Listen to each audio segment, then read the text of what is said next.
Olá, ouvintes! Está começando agora mais uma edição do programa Entrevistas DPE aqui na Rádio Defensoria. Eu sou Gislaine Teixeira e te convido a ficar com a gente para bater um papo sobre assuntos importantes e interessantes, preparados com muito carinho pela nossa equipe. Então já sabe, né? Fica por aí, aumenta o volume e obrigada pela sua companhia. Hoje nós vamos falar sobre cuidados com animais domésticos durante mudança de clima. Nós recebemos aqui a médica veterinária Júlia Farias para uma conversa sobre cuidados essenciais com cães e gatos durante o período chuvoso em Roraima. Ela explica como proteger os pets da umidade, do frio e dos trovões, além de dar dicas valiosas para os dias mais quentes, típicos da nossa região. Um bate-papo informativo e cheio de orientações práticas para quem ama e cuida de animais de estimação. Seja bem-vinda, doutora Júlia. Obrigada. Obrigada pelo convite.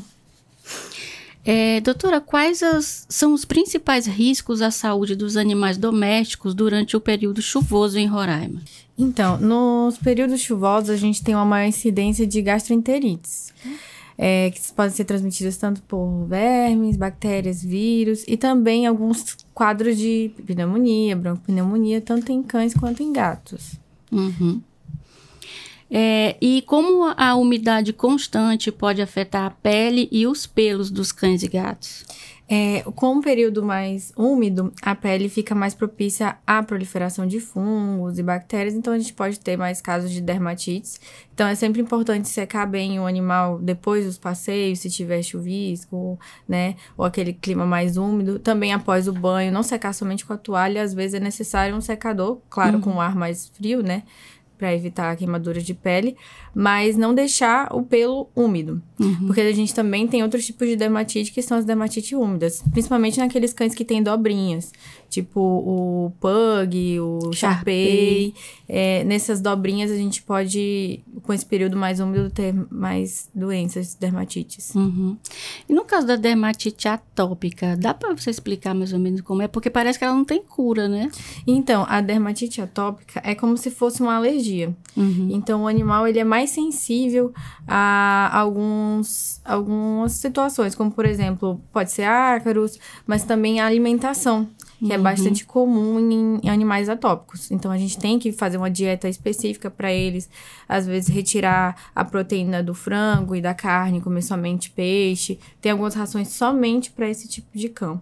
E também, eles têm umas coceiras específicas, às vezes na patinha, umas feridas que aparecem no corpo.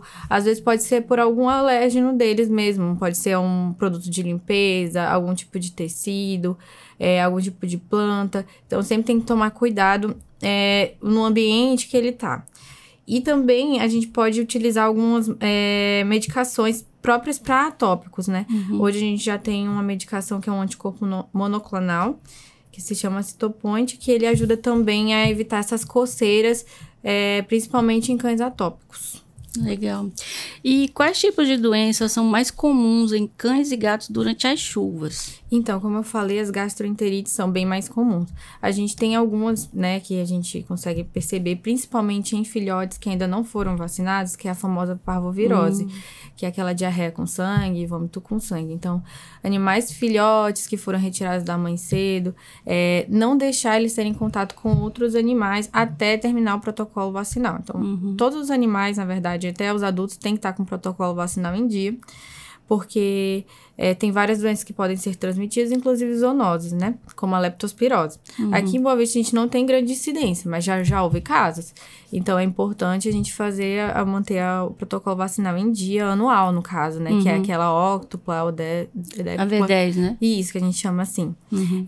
Principalmente, lembrar que as vacinas mais recomendadas por médicos veterinários são as vacinas importadas, né? Que geralmente os veterinários só fazem esse tipo de vacina, não fazem as nacionais. Porque as importadas a gente tem o maior controle de como foi o transporte, armazenamento, a gente tem uma rigorosidade maior, tá? E aí, fazer essas medicações. A gente também tem a incidência de doenças como pneumonias. Nos cães, a gente tem a tosse dos canis. Os meus tiveram. Pois é, que é uma gripe, parece uma gripe, né? O animal fica, às vezes, com a tosse seca, que parece um engasgo. E passa de um pro outro. Passa de um pro outro. Uma pegou quando estava internada e passou para todos os outros. Sim, pode passar. Houve um caso, inclusive, que eu atendi, de um grupo de animais que eles fazem passeios recorrentes lá no, se eu não me engano, na Praça do Chefão, ou é no Mirandinha, que eles sempre se encontram. E aí eles costumavam dividir o bebedouro. Ai. Então, acabou que todos pegaram a tosse dos canis. Então, nesses casos, é importante tomar cuidado com bebedouros. Durante os passeios, se o animal pisou em poça, evitar também que ele beba em poça d'água, porque é bem perigoso, né? E tudo isso pode transmitir, inclusive a mosca, né? A mosca pode pousar num potinho, pode pousar no potinho do outro. A mosca serve como se fosse um transportador lá da doença. Aí bota o ovo na ração. Sim, bota o ovo na ração. Nesse período também é importante ter bastante cuidado com o lixeiro aberto. Com ração, não deixar a ração parada. Sempre coloca a ração, o animal come, tira o potinho. Pra não ter esse perigo também de passar, além disso, vermes, né? Outros hospedeiros que podem acontecer. E nos gatos a gente também tem uma doença que parece também com a tosse dos canis, que é a rinotraqueite felina. E aí também é a mesma coisa. O olhinho fica inflamadinho, o nariz, fica um miado como se fosse meio fanho, um miado meio rouco. Então tem que tomar cuidado também. E os gatos também têm as vacinas para eles. No caso é a FIV, né? É a feline, né, que a gente chama, que tem algumas doenças. E também tem da FIV. Da FEV, no caso. A FIV não tem vacina. No caso dos filhotes, o protocolo inicial são 3 doses, né? No caso... Vermífugo. Isso. O vermífugo inicia com uns 15 dias, né? E depois repete... com 15 dias de nascimento, depois repete com 15 dias. E depois, mensalmente, até completar 6 meses. A vacina inicia com 6 semanas. Tá bom? Agora a gente tem uma nova vacina chamada PUP, que ela tem uma cepa maior de parvovirose e sinomose, que são as principais doenças que tem em filhotes que ainda não foram vacinados, que a gente pode iniciar um pouquinho antes, com uns 38 dias. E a de raiva é por último, né? Com 4 meses. Certo.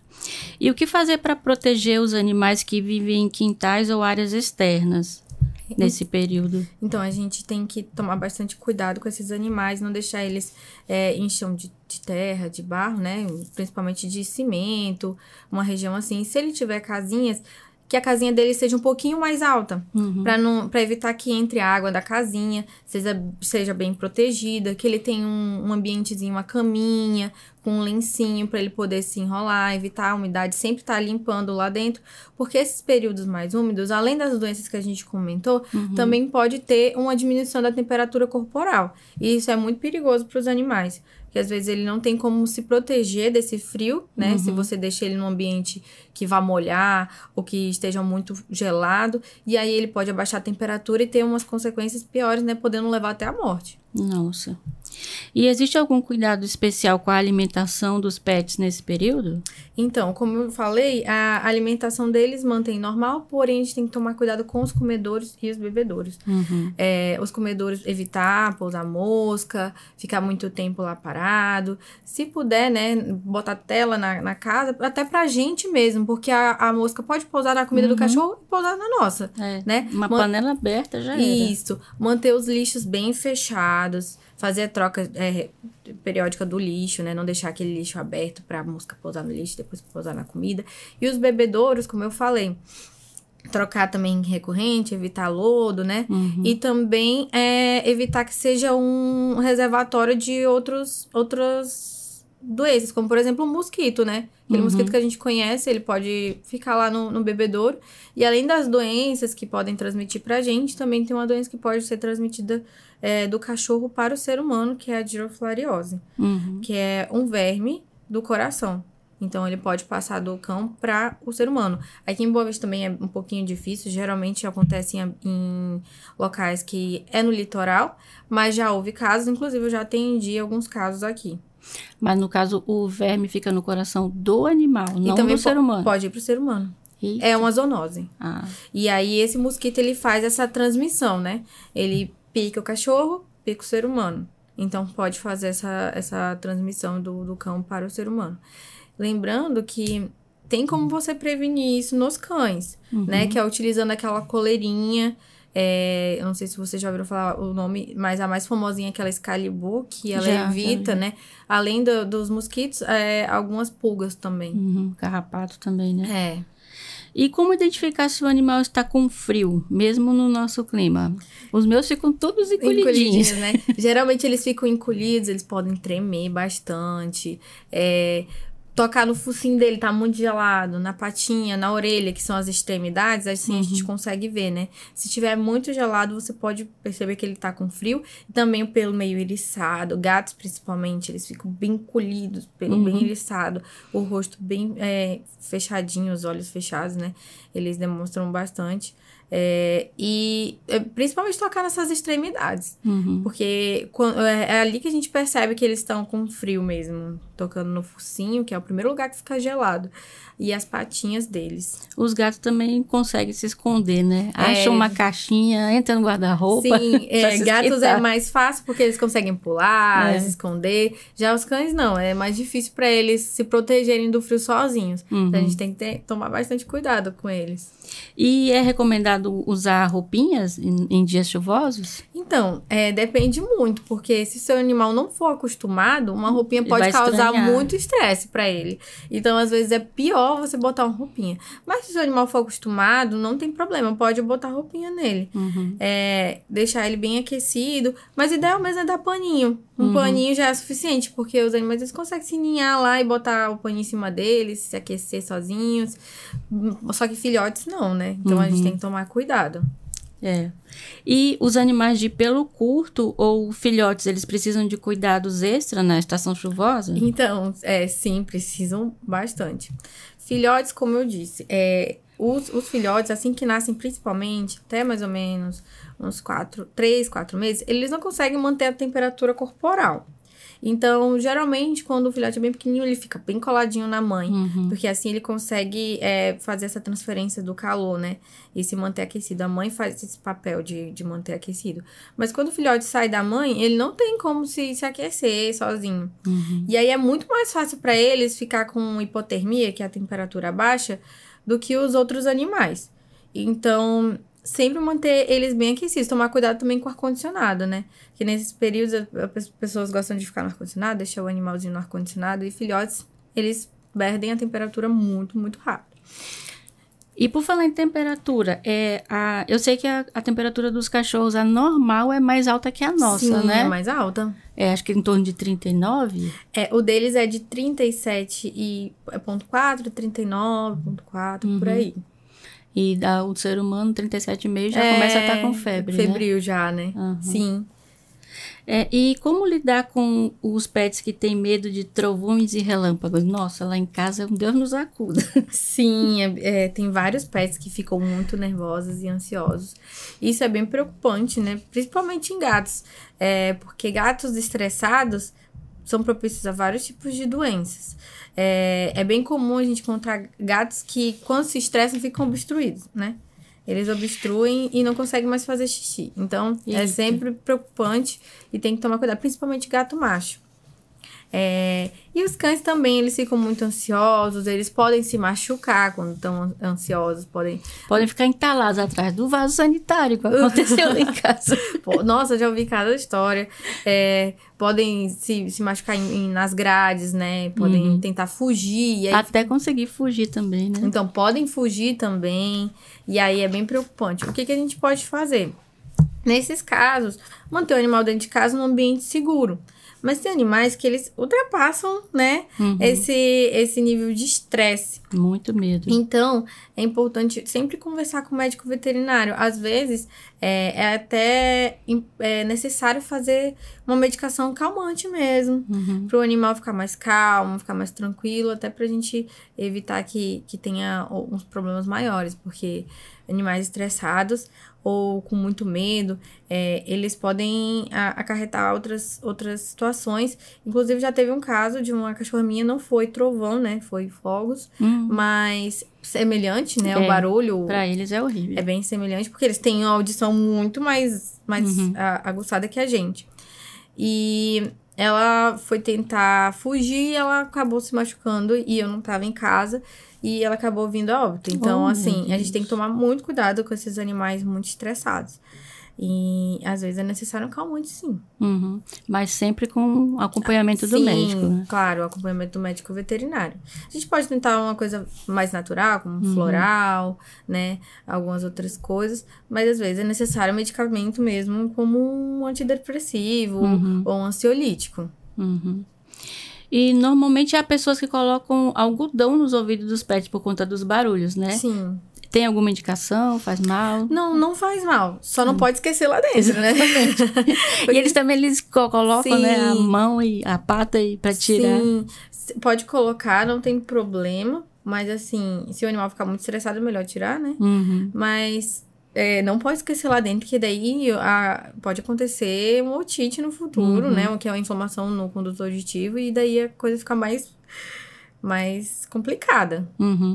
E quanto à água da chuva, ela representa algum perigo caso o animal saia na chuva assim? Então, o indicado é que ele não beba água de poças, tá? Nem de locais que estejam lá muito parada essa água.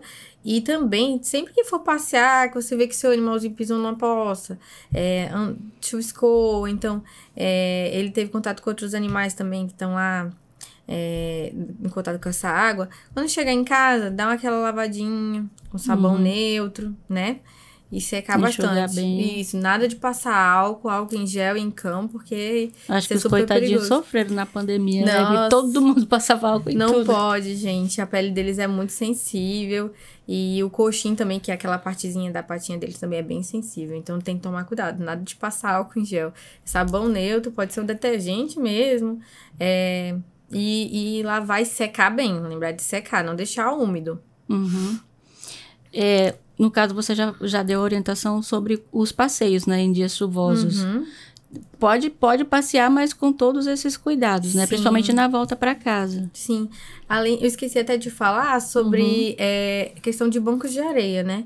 Porque a gente tem outros animais que vão defecar lá no banco de areia. Xixi. Isso, xixi, cocô. E aí tem as chuvas. Aí propicia mais aquela transmissão de alguns vermes. Que a gente conhece como bicho de pé, também passa para os animais.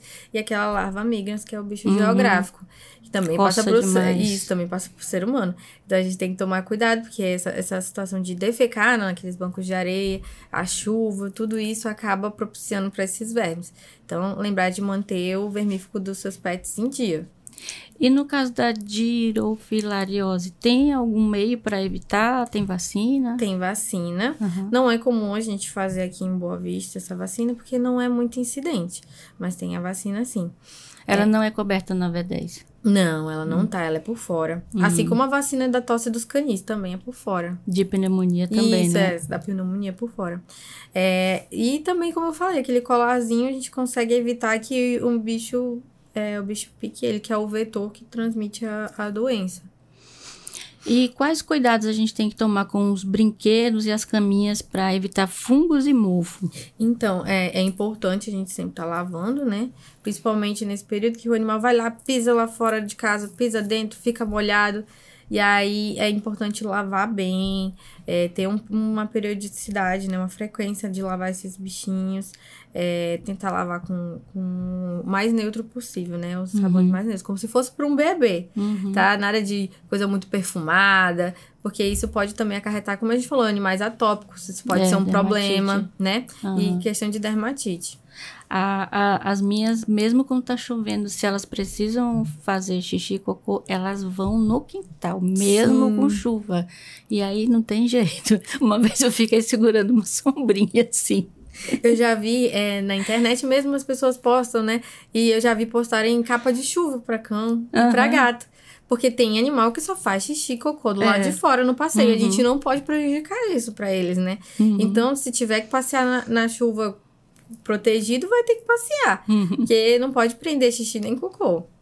E agora, falando dos meses mais quentes, né? Quais são os principais riscos para os animais nos meses mais quentes?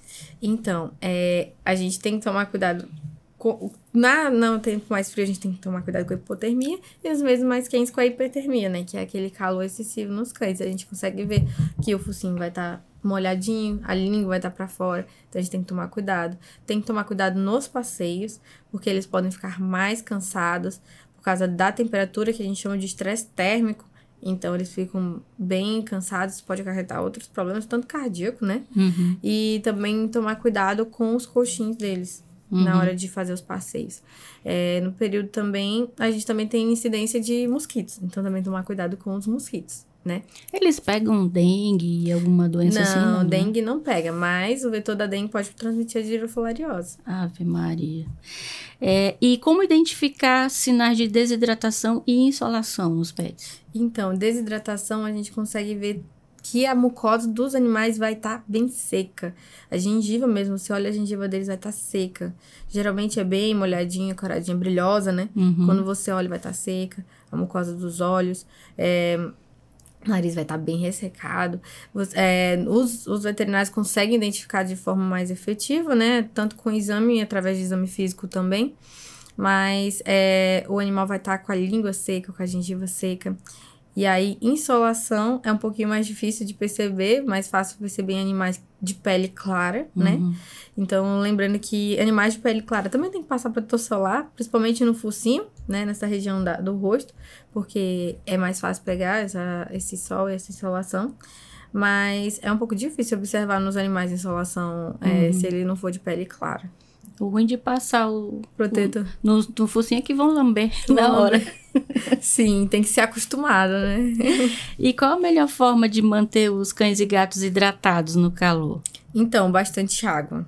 Fornecer muita água, se necessário. Deixar água em cada lugar da casa. Água fresca, lembrando, água fresca e geladinha, filtrada, tá? Porque sai quente demais da... Isso, água filtrada. Lembrando que a água pode transmitir também alguns tipos de parasitas, como a giardia. Então, tem que tomar cuidado. Principalmente nesses períodos de chuva também, a gente tem bastante incidência de giardia, tá? E também uma zoonose, também vem pro ser humano. E aí, a gente tem que tomar cuidado. Nada de água de torneira pros cães, tem que ser filtrada mesmo. Eu já fiz também aquelas balão com água. Sim. Aí você faz uma pelatona de gelo e deixa lá na vasilha. Sim, é bem legal. E os gatos também tem várias formas de fazer eles beberem mais água. A fonte. Isso, tem a fonte. Você também pode fazer aquela coisa com... Já ouviram falar do churu? Já ouviu falar do churu? Ai, a minha adora. É um petisco, né, líquido, que você também pode botar um pouquinho na água e aí congelar. Fazer tipo picolé, né? Aí eles gostam bastante. Os cães também adoram picolé. Então, você pode pegar um pouquinho de sachê, congelar e fazer pedrinhas, né? Diluir aquele sachê um pouquinho mais para poder fazer esses picolés de sachê. E os gatos, além dos bebedouros, né? Tem que ter bastante bebedouros pela casa. Esses churros também são bem legais para você fazer eles se hidratarem. E também oferecer sachê. Não é um problema oferecer sachê diariamente pro gato. Então, pode oferecer, não precisa botar o sachê inteiro na ração, né? Porque a gente tem que controlar. Misturar com água, mas né? Pode misturar um pouquinho com água, que eles gostam bastante. E os horários mais seguros para passear nos dias quentes, quais são? Então, nos dias quentes, os horários mais seguros são antes das 8 horas, né? E após o entardecer, né? O pôr do sol. Então, é importante. Só que aqui em Roraima a gente tem um problema, né? O asfalto fica bem quente. Então, é ideal a gente colocar o pé nosso no chão, né? Isso, então, tirar o sapato, botar o pé, ver se você aguenta. Se você aguenta, aí você leva seu cão. Mas se você não aguenta, imagina eles que o coxinho, né? Que é aquela partezinha das patinhas dele, é muito sensível. Então, se ele pisar no asfalto, tanto quente, aquele coxinho pode queimar e até chegar a cair e ficar em carne viva. Então, tem que tomar muito cuidado, porque aquilo fere muito fácil. Então, tomar bastante cuidado. E, além disso, como eu falei, não fazer o seu animal se exercitar mais do que pode. Principalmente nesse período de calor, porque ele pode ficar bem cansado. Então, respeite o limite do seu pet, né? E ventilador e ar-condicionado, faz bem ou mal para eles? Então, os meus adoram. Faz bem sim, né? Mas tem que tomar cuidado com a temperatura, né? Se ficar muito frio, tem que tomar cuidado para eles não abaixarem a temperatura. Mas sim, nesses períodos quentes, principalmente aqueles cães maiores que ficam muito cansados, aqueles que têm o focinho mais achatado também, que eles têm uma dificuldade para respirar, e no calor fica mais difícil ainda. Então, um ventiladorzinho, um ar-condicionado faz bem sim pra eles. Um chão geladinho, que eles gostam de deitar, né? O meu gato, ele gosta de ficar na frente da geladeira. A minha se adonou da tábua de passar roupa. Oh, meu Deus. Ela mora lá na tábua. E agora que tá nesse período friozinho, né? Os meus animais estão amando ficar na varanda, na cerâmica geladinha. Eles estão adorando.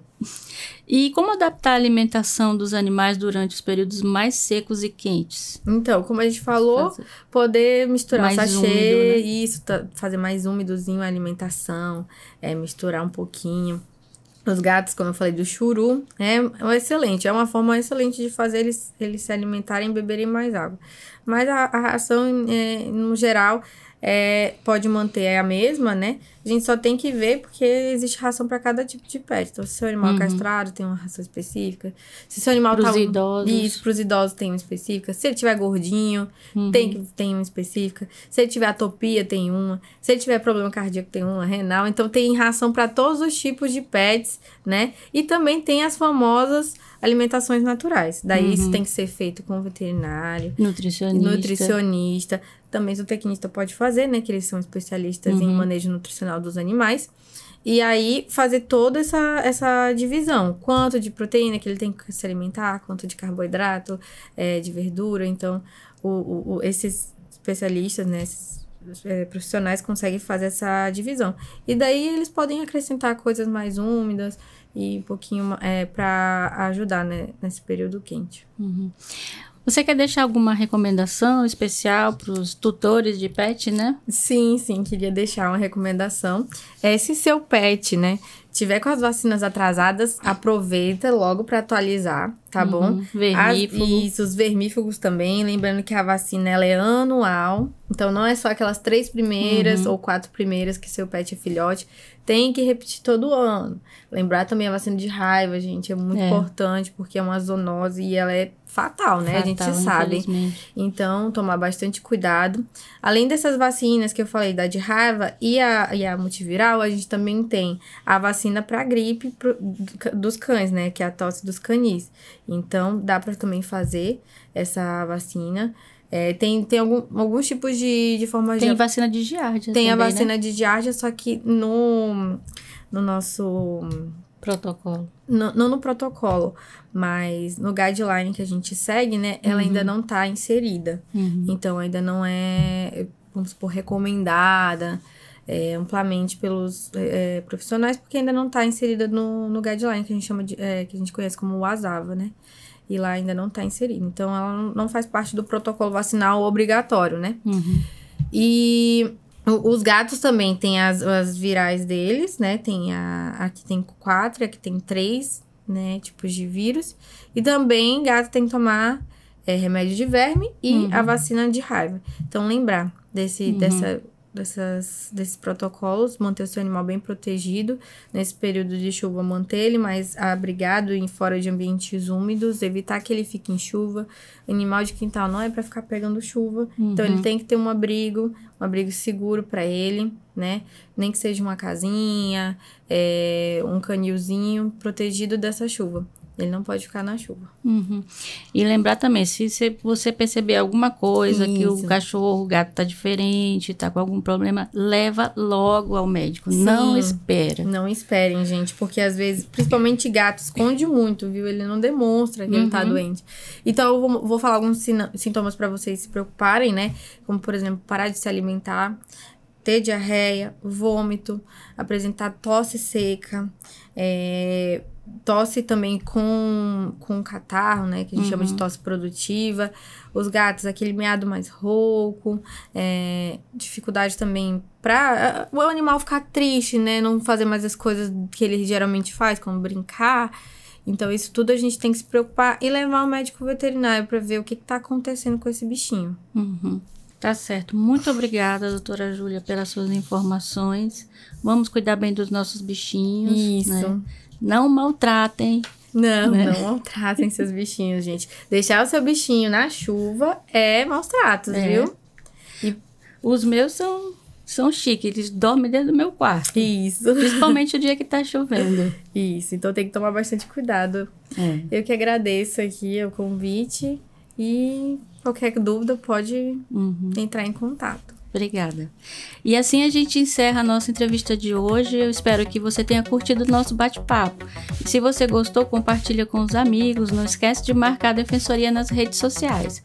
Eu sou Gislaine Teixeira e eu conto com a sua companhia no próximo programa. Até lá!